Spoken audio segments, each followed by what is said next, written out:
Inaabangan ngayon kung kailan na may babalik sa Pilipinas ang wanted na si dating Congressman Arnie Teves.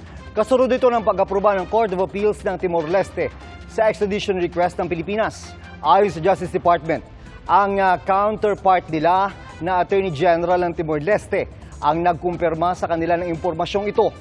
Dahil hindi na naka-house arrest si Teves ayon sa DOJ, muli siya nga arestuhin para i-extradite at harapin dito ang patong-patong na mga kaso kaugnay sa pagpatay kay dating Negros Oriental Governor Roel Degamo at siyam na iba pa.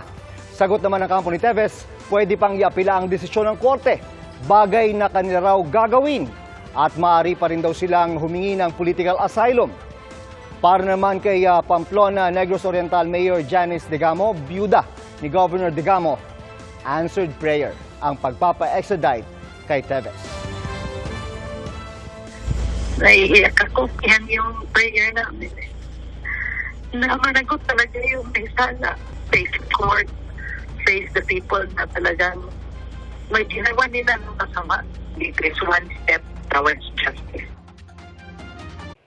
Mga kapuso, sama-sama tayong maging saksi.